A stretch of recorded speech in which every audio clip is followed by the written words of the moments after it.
பாமகவில் நடக்கிற அதிகார மோதலுக்கு தேர்தல் ஆணையம் முடிவு கட்ட போகுதா அப்படின்றத இந்த பதிவுல தெளிவாக பார்க்கலாம். Welcome to the grey. இது உங்கள் மதுவின் அரசியல் பார்வை.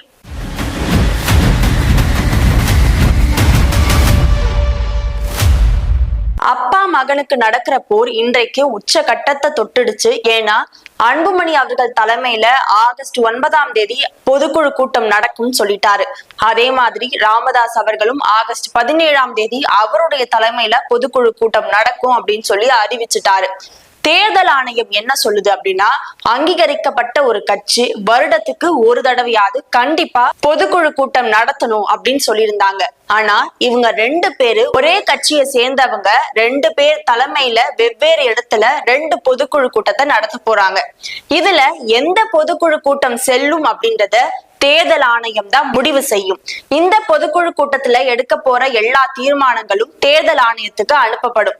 அந்த தேர்தல் ஆணையம் தான் எந்த ஒரு தீர்மானத்துக்கு ஆதரவா அவங்க சொல்றாங்களோ அவங்க தான் இந்த கட்சியுடைய அங்கீகரிக்கப்பட்ட ஒரு தலைவரா இருப்பாங்கன்னு சொல்லப்படுது. இதுல அன்புமணி ஆதரவாளர்கள் எல்லாரும் தேர்தல் ஆணையம் எங்க பக்கம் தான் இருக்கு, எங்களுக்கு ஆதரவா தான் கண்டிப்பா சொல்லுவாங்க, அதனால அன்புமணி அவர்கள் தலைமையில நடக்கிற பொதுக்குழு கூட்டம் தான் செல்லும் அப்படின்னு ரொம்ப உறுதியா சொல்றாங்க.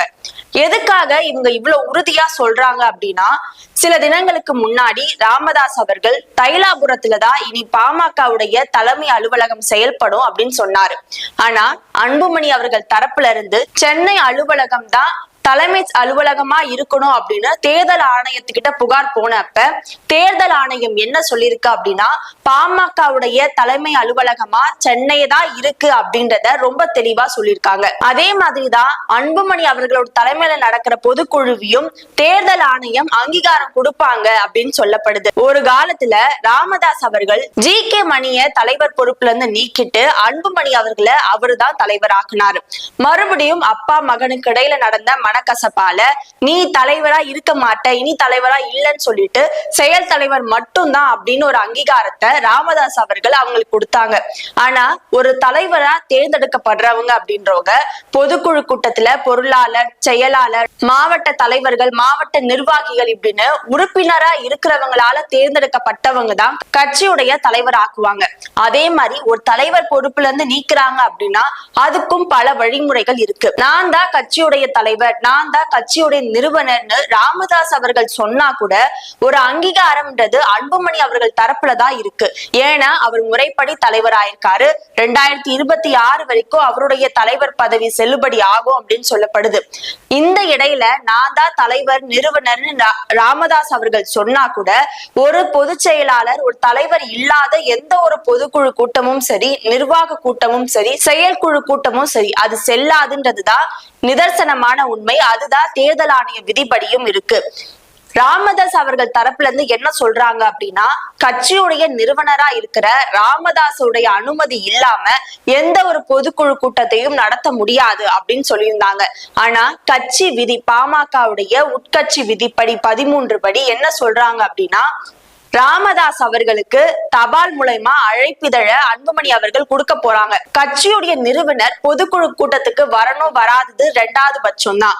ஆனா ஒரு பொதுக்குழு கூட்டத்துக்கு தலைவர் தான் முன்னிலையா வகிக்கணும்னு அதே உட்கட்சி விதிப்படி 15-16 சொல்லுது அப்படின்னு அன்புமணி தரப்புல இருந்து சொல்லப்படுது. அதனால இப்ப பார்க்கும்போது அன்புமணி அவர்களுக்கு பக்கம் தான் தேர்தல் ஆணைய விதிப்படியும் எல்லாமே சரியா நடந்துட்டு இருக்கு. அதே மாதிரி உட்கட்சி விதிப்படியும் அன்புமணிக்கு ஆதரவாதான் எல்லாமே நடந்துட்டு இருக்கு. அதனால அன்புமணி அவர்களுடைய பொதுக்குழு கூட்டம் தான் செல்லும் அப்படின்னு சொல்லப்படுது. அதுக்கு இன்னொரு காரணமும் என்ன சொல்றாங்க அப்படின்னா, ராமதாஸ் அவர்களுடைய தரப்புல இருந்து வந்த அந்த அறிக்கையில கூட எந்த ஒரு கையெழுத்துமே இல்லையா. அதாவது ஒரு நிறுவனர் அப்படின்ற கையெழுத்தை தாண்டி ஒரு பொதுச் செயலாளர், ஒரு தலைவருடைய கையெழுத்து அதுல இல்ல. ஆனா அன்புமணி அவர்கள் தரப்புல இருந்து வந்த அழைப்பிதழ்ல அறிக்கையில என்ன சொல்லப்படுது அப்படின்னா, இதுல தலைவருடைய கையெழுத்தும் பொதுச் செயலாளர் கையெழுத்தும் இருக்கிறதுனால அதுதான் தேர்தல் ஆணைய விதிப்படி விதிப்படி செல்லும் அப்படின்னு வழக்கறிஞர் பாலு அவரும் சொல்லியிருக்காரு. அதனால கண்டிப்பா ஆகஸ்ட் 9ஆம் தேதி பொதுக்குழு கூட்டம் நடக்கணும். நடந்து தீர்மானங்கள் தேர்தல் ஆணையத்துக்கு போகணும். தேர்தல் ஆணையம் இது யாருடைய தீர்மானங்களை நாங்க ஏத்துக்கிறோம்னு சொல்றாங்களோ அப்பதான் பாமகவில் நடக்கிற உட்கட்சி மோதலுக்கு ஒரு முடிவு வரும். தேர்தல் ஆணையம் படி அங்கீகரிக்கப்பட்ட தலைவரா யாரு செயல்படணும் அப்படின்றத தேர்தல் ஆணையமே சொல்லிடுச்சு அப்படின்னா அப்பா மகனுடைய போர் முடிவுக்கு வந்துரும் அப்படின்னு சொல்லப்படுது. இந்த நிலையில தான் ராமதாஸ் அவர்கள் இன்னொரு பகீர் குற்றச்சாட்டை அன்புமணி மேல வச்சிருக்காரு. எல்லாரும் விவாத பொருளா பேசினது என்ன?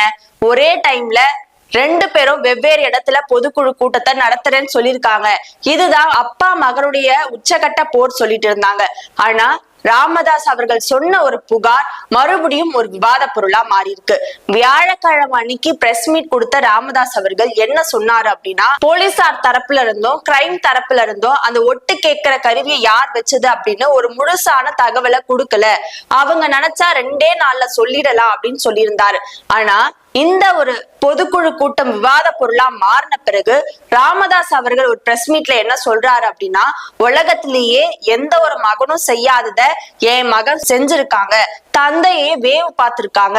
இந்த ஒட்டு கேட்கிற கருவியை வச்சது அன்புமணி தான் அப்படின்றத ரொம்ப அதிரடியா சொல்லியிருக்காரு. இது எப்படி பார்க்கப்படுது அப்படின்னா, அன்புமணி அவர்கள் தலைமையில நடக்க போற பொதுக்குழு கூட்டத்துக்கு எதிரா அவர் மேல ஒரு எதிரான ஒரு கருத்தை பதிவு செய்யணும்ன்றதுக்காகவே இந்த சமயத்துல இந்த ஒட்டு கேட்கிற கருவியை வச்சது அன்புமணி தான் அப்படின்றத ராமதாஸ் அவர்கள் சொல்லியிருக்காரு அப்படின்னு பேசப்படுது. எல்லா கட்சிகளும் கிட்டத்தட்ட தயாராகிட்டு வராங்க.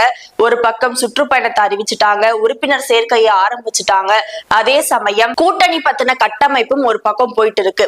அதே மாதிரிதான் பாமகவிலையும் அன்புமணி தலைமையில சுற்றுப்பயணத்தை அறிவிச்சு 100 நாள் மக்களை சந்திக்கணும் அப்படின்னு சொல்லிட்டு அன்புமணி அவர்கள் ஒவ்வொரு ஊரா ஒவ்வொரு மாவட்டமா போய் மக்களை சந்திச்சுட்டு வராரு. அப்ப கூட அவர் என்ன சொல்றாரு அப்படின்னா, ராமதாஸ் அவர்களுடைய தலைமையில அவருடைய கனவை நனவாக்குற விதமா இந்த சுற்றுப்பயணத்தை ஆரம்பிக்கிறேன்னு அப்படி சொல்லிதான் சுற்றுப்பயணத்தை ஆரம்பிச்சாரு. என்னதான் அப்பா அவர்கள் அன்புமணி மேல தொடர்ந்து பல குற்றச்சாட்டுகளை வச்சாலும் நேரடியா எந்த ஒரு எதிர்ப்புமே அன்புமணி தரப்புல இருந்து வரல.